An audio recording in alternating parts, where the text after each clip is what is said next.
Hello বন্ধুরা, আজকে শ্রাবণ মাসের দ্বিতীয় সোমবার। সকাল সকাল স্নান করে আমি দেখো ভোলে বাবার মাথায় জল দিচ্ছি। আমার ঘরে শিবলিঙ্গ আছে, এই যে একটা ভোলে বাবা।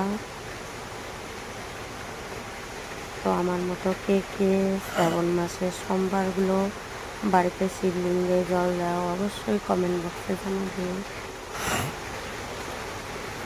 আমি দেখো আমার ঘরে কী কী ঠাকুর আছে তোমাদের সাথে শেয়ার করছি।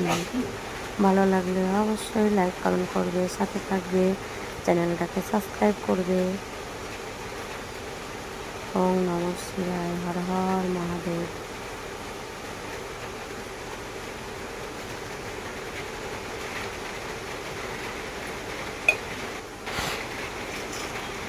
মহাদেবকে একটু আরতি করে নিলাম। কমেন্টে একবার বলো হর হর মহাদেব।